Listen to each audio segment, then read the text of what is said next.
We had two more Game 7s on Sunday afternoon and Sunday night. The Orlando Magic were defeated by the Detroit Pistons, blowing a 3-1 lead to the Detroit Pistons, and the Pistons advance, so the 1 seed stays alive. And then you had the Toronto Raptors falling short to the Cleveland Cavaliers, so the 4 seed stays alive. Man, 3 Game 7s in the Eastern Conference, crazy. One of them being your number 1 seed after being down 1-3. Insanity. Let's talk about the 1 seed first in the Detroit Pistons. A 116-94 victory. The game started out kind of how the whole series was. Both teams struggled to score. But shout out to Tobias Harris. Tobias Harris had 30 points in the game today. He was a catalyst of a big 15-4 run at the end of the second quarter that allowed the Pistons to take an 11-point lead into the third quarter. And third quarter hit, they held the Magic to 15 points in the third quarter, and that was pretty much all she wrote. Cade Cunningham produced another spectacular performance. His last 3 games of this series were very, very good. After struggling, I would say he struggled through the first 4 games of this series, but them last 3, he made the plays. He played out of his mind to will his team to this series win, but he didn't do it by himself. Tobias Harris played well also in these last 3 games. Tonight he had 30 points. Crazy. I feel like I've been saying I was wrong so much over the course of these playoffs, because I said that before the playoffs. I said Tobias Harris as your second guy is not gonna cut it, and I still think the jury's still out on that, because they're gonna play against a better Cavaliers team next round, and a potentially better team between the Knicks and the 76ers in the conference finals. So I think the jury is still out on Tobias Harris. Can he be your second guy on a actual contending team? But in this series, he did his thing. Man. He hit big shots, made big plays, got some big stops on defensive end. Shout out to Tobias, because I was not a believer. I was heavily down in Tobias Harris, and I've been feeling that way about Tobias for years. But tonight, or this afternoon, he showed out, and it was a big reason why the Pistons advanced to the second round. Because you talk about Cade Cunningham all you want. If Cade Cunningham does not have a second guy beside him, they don't win this series. And I think that's why they struggled so bad in the beginning of this series. Not just because of the defensive pressure that the Orlando Magic had, but because there was nobody outside of Cade Cunningham that was reliable to score the ball. Jalen Duren struggled for most of the series. He had himself a good game in Game 7. I think he had, 15 and 15. But Tobias Harris averaged almost 24 points over the last 3 games. Without Tobias Harris' efforts as that secondary scoring punch, the Pistons probably lose in, 5 or 6 games. But of course, the crazy 23 straight missed shots last game, it's impossible. I'm not going to go back into that. But moving on to the other side, the Orlando Magic season ends, and this is very disappointing for them, because with the addition of Desmond Bane in the offseason, it was believed that this team would be one of the top teams in the Eastern Conference, maybe a top 4, at least a top 5 seed. And for majority of the season, they were real straight. I think they were in that 4, 5, 6 seed range. And then the end of the season, they ended the season so bad and fell all the way down to 7th, and ultimately defeated the Hornets to get the A seed. And then we saw glimpses of, okay, this team might be all right. You know what I'm saying? Paolo Banchero had a couple of really good games. He had 34 points again. Not 34, but he had over 30 points again tonight after having 45. Was it Game 6 or Game 5? He had 45 points. So Paolo Banchero he showed moments. He showed flashes of him being really good. Of course, we want to see this more often from him, because I believe that this was a down year for Paolo Banchero in terms of getting better and elevating his game. He had a down season, but in the playoffs, in this series, I'm going to say he played pretty well.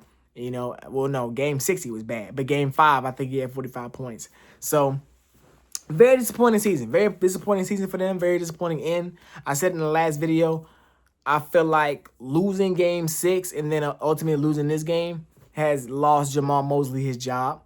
I think the only way Jamal Mosley would have kept his job is if they would have finished out this series. But not just blowing a 3-1 lead, but doing it in such a fashion in Game 6 and then getting blown out in Game 7. It's just not a good look. They may keep him. They may keep him until the trade deadline or into next season. But I just don't see him. I don't see him surviving the offseason. Of course, another major story, and I think this made a major difference in this series as well, at least on the defensive end defending Cade Cunningham. You had no Franz Wagner for the last 3 games. Franz Wagner was one of the primary defenders on Cade Cunningham throughout this series. And if you go look at Cade's stats, he struggled in Game 3. He struggled in Game 4. But Game 5, 6, and 7, all 3 games without Franz Wagner, he had his way. Did whatever he wanted in all 3 of them games. So, of course, you don't want to have the excuse of injuries because I don't know about y'all, but I didn't believe the Magic would win this series with Franz Wagner. But I think it is worth mentioning that they were up in this series and pretty much in full control when Franz Wagner was in the lineup. Now, what do I think the Magic need to add? What needs to happen in the offseason for them to be a true contender? They got to go get a point guard. That's the first thing they got to do. That's got to be the first order of business. Go get a point guard because Jalen Suggs is not a 1. He's not a 1. He struggled again tonight, 2 for 9 from the field after a really bad game last game and a really bad game a couple of games ago. Jalen Suggs is not a point guard. He's not there yet. He's not ready. I would even dare next season, if you run it back what he's saying, guys, I would allow Anthony Black to be the starting point guard. That's just me. But I think they need someone that can get them into their offense. Someone that can get them into their offense. I personally would have loved a Trae Young to this team. Even if you could not get Bane, because they traded 4 picks to get Desmond Bane. But if you would have held out on that and then brought in a Trae Young, this team would have looked way different. Because they have the personnel to be good defensively. You know, of course, with Trae Young, defense is going to drop. But on the offensive end, he's going to level up your offense. So, I don't know if Trae Young, of course, is off the market now as is with the Wizards. But who is out there they can go get? Maybe a John Morant.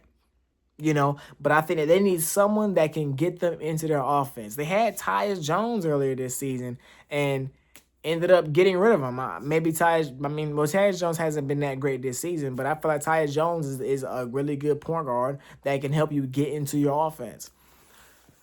That's really just what I see because you got a bunch of guys that are just trying to hunt matchups. You got a bunch of guys playing a bunch of one-on-one basketball, and that's not going to win you games. The Orlando Magic last season had one of the worst offenses in the NBA, and this season they ran it back despite adding what was supposed to be a guy in Desmond Bane that was going to help you in the three-point shooting department, that was going to help your spacing. You're still one of the worst offenses in the NBA. Got to go out and get a point guard. You got to figure something out. For sure. Desmond Bane, he was cool. I don't think he was the addition that they wanted him to be. You trade 4 draft picks for a guy you want him to come in and change things. He didn't really change nothing to me. They were in a playing just like they were last year, and their offense still sucked just like it did last year. So we'll see what happens moving forward for the Orlando Magic. Moving on to the second game of the day, the Cleveland Cavaliers took care of business, staved off elimination by the Toronto Raptors. Now, this is a series, after Game 3 or Game 4, I said this series probably going 7 games because the way the Raptors really get after it and really get into the James Harden and Spider Mitchell, and they really battle on the glass with Evan Mobley and with Jarrett Allen, they could push the series in 7 games, and they did just that. Now, tonight was kind of similar to how the Pistons and Magic game went. It was back and forth. Shoot, the Raptors had a double-digit lead. It looked like Raptors were going to go in and win this game the way it looked in the first half, but a late run by the Cavaliers at the end of the first half tied the game up going into halftime. In the third quarter, they outscored them by double their points, 38-19 in that third quarter. And then by that time, once you're down by 19 going into the fourth quarter, it's just real tough. It's real tough to make that up and figure that out. But it's tough, man. Of course, Brandon Ingram missed another game, and I think they missed him definitely because Brandon Ingram, yes, he struggled in this series, but he is their best half-court player on offense. Most important half-court player on offense. But it's been great to see Scotty Barnes step up and be that half-court engine. It's been great to see R.J. Barrett really play it. He shot a lot tonight. 9 for 25 tonight. But over the course of the series, he's been really good. You got Colin Murray Boyles, who I want to say had a coming out power party in this series. showing that he's going to be a legit asset, a legit piece to the Toronto Raptors in the future. So man, it's just they went up against a better team, I would say, a bigger and better team, because the story, you look at that stat sheet, the story is the rebound battle, 60-33. 60-33, y'all. Jarrett Allen led the way with 22 points and 19 rebounds. 60-33. You're not gonna win no basketball game getting out rebounded like that. 20 offensive boards on the day for the Cleveland Cavaliers. You're not gonna win like that.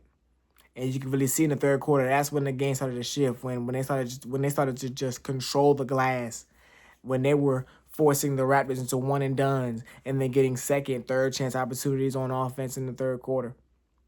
That's tough. That's one thing that intrigued me. I keep saying that's tough. That's one thing that intrigued me about the Cavaliers coming into the playoffs, because I look at James Harden, I look at Spider Mitchell, and I look at those Twin Towers, and I think about how much easier their life is going to be on the offensive end, having a guy like James Harden that's going to be able to draw two and then drop off and then just do different things to create open dunks and layups for them. Man, I'm going to be honest, y'all. For a second, I was concerned. I was concerned because in the first half, Spider and James Harden were selling. They were selling.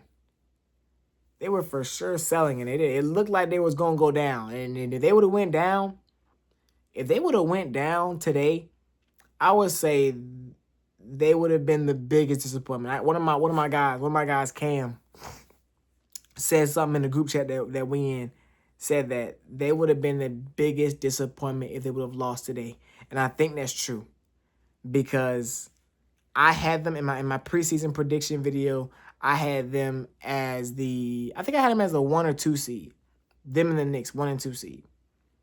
And for them to not just fall apart from that with the team they had constructed, but to go out and trade for James Harden, and then if they would have gotten eliminated today, would not have been a good look at all. But they advance and they move on to the next round. They will match up with the Detroit Pistons, and I want to say the new look Cavs have a winning record against the Pistons this season.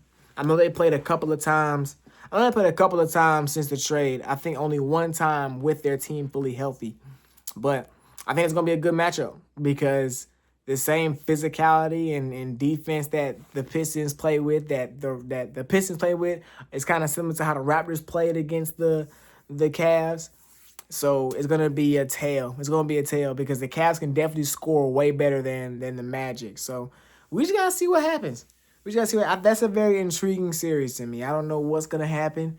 I think I'm going to lean Cleveland, just because the Pistons being one of the worst offenses in the playoffs just turns me off to them. I know Kate going crazy, and hey, if Tobias goes off again in the second round, I will come on here and I will apologize to him. He's not gonna see it, but I will apologize to him and his fans. If you're a fan watching this, Tobias Harris, I will apologize. But I just don't see him keeping this up for the whole playoffs. So I'm gonna lean Cleveland. And I think I I don't know. Very weird series. I think whoever wins the Knicks and 76ers series is going to the finals. Those are just my thoughts. If the 76ers stay healthy, if they get past the Knicks. Whatever. But that's all I got for today, man. That's all I got for today. We have a couple of game ones tomorrow. I think we got who we got? We got the Knicks and 76ers game 1, and we got the Spurs and T-Wolves game 1.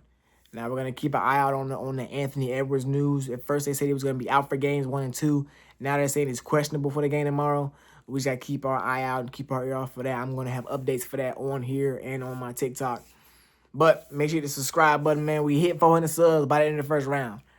Thank y'all. I appreciate y'all. Leave your thoughts in the comment section. Until next time, go over to we out of here. Yeah.